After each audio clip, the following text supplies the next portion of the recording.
উচ্চ মাধ্যমিকে নজরকাড়া ফল করেছে এক মহিলা সিভিক ভলেন্টিয়ারের মেয়ে নন্দিতা দাস। মাত্র কয়েক নাম্বারের জন্য রাজ্যের 10-এর মধ্যে স্থান না পাওয়ায় আক্ষেপ মালদার মানিকচক শিক্ষানিকেতনের ছাত্রী নন্দিতা দাসের। বাড়ি মানিকচকের সিংপাড়ায়। বাবা দীনেশ চন্দ্র দাস, একটি ছোট মণিহারির দোকান রয়েছে তার। মা সুশীলা দাস সিভিক ভলেন্টিয়ার। বাবা মায়ের স্বল্প আয়ে নন্দিতা সহ 3 ভাই বোনের পড়াশোনা ও সংসার চলে। আর্থিক অভাব অনটনের মধ্যে পরিবার ও শিক্ষকদের সহযোগিতায় পড়াশোনা করে উচ্চ মাধ্যমিকের নজরকাড়া সাফল্য অর্জন করেছে নন্দিতা। তার প্রাপ্ত নাম্বার 480, আর মাত্র কটা নাম্বার পেলেই রাজ্যের 10-এর মধ্যে স্থান নিতে পারত বলে আক্ষেপ নন্দিতার। তার দাবি, কয়েকটি বিষয়ে আশানুরূপ নাম্বার সে পায়নি, তাই পুনরায় পরীক্ষার খাতা পুনর্বিবেচনার জন্য আবেদন করবেন নন্দিতা। ভবিষ্যতে ডাক্তার হওয়ার ইচ্ছে নন্দিতার। এই বিষয়ে কৃতি ছাত্রী নন্দিতা দাস জানান, আমি মানিকচক শিক্ষানিকেতনে পড়ি। আমি 500-480 পেয়েছি সায়েন্স বিভাগ। প্রথম? হ্যাঁ, ব্লকে প্রথম। হ্যাঁ, হতাশ তো লাগছে। আমি একদম মন থেকে বিশ্বাস করেছিলাম যে হয়ে যাবে, কিন্তু যখন বোর্ডের রেজাল্ট ঘোষণা করলো আর পেলাম না, তখন খুব খারাপ লাগলো। তারপর আমি ভেবেছিলাম হয়তো 86-তে হয়তো আটকে গেছি, কিন্তু তারপরে যখন দেখলাম যে না 80 হয়েছে, তখন খুবই খারাপ লাগলো।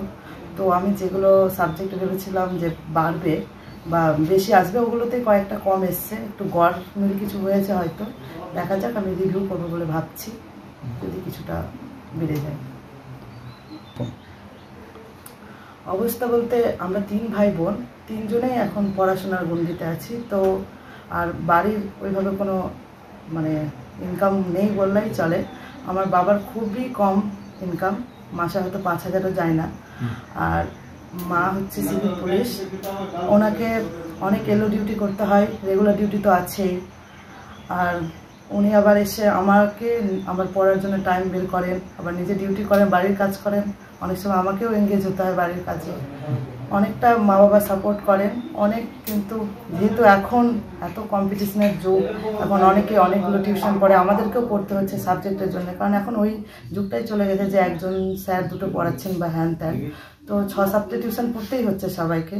সেইভাবে বলতে গেলে অনেক কষ্ট করে আমরা পড়েছি, কিন্তু স্যারগুলো আমাদের প্রচুর হেল্প করেছেন। নন্দিতার এই সাফল্যে খুশি পরিবারের সদস্যরা। তবে ভবিষ্যৎ পড়াশোনার খরচ চালানোর বিষয়ে চিন্তিত নন্দিতা সহ তার পরিবার। এই বিষয়ে নন্দিতার মা সুশীলা দাস বলেন, কত পেয়েছে উচ্চ মাধ্যমিকে? 480। চলো আপনাদের। আমি একটা সিভিকে কাজ করি, কোনো রকমে আমাদের সংসার চলে। আমার হাজব্যান্ডের একটা ছোট্ট মনিহারি দোকান আছে ধনহাটি নদীর পাশে। মেয়ে কোনো রকমের সংসার চালা, এই পড়াশোনা করে, আমাদের সংসার মোটামুটি কোনো রকম চলে। কিরকম লাগছে? ভালোই লাগছে, আর একটু ভালো হতো কিন্তু হয়নি, এটাই দুঃখ।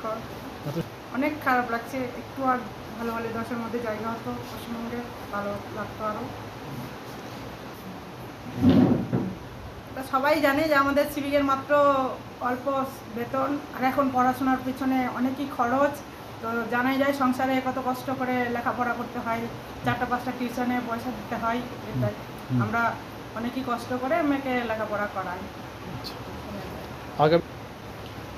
প্রথমত MBBS করবে, তারপরে মেয়ে ভাববে নিজের মতো যা হবে। মালদা থেকে পরিতোষ সরকারের রিপোর্ট, নিউজ টুডে।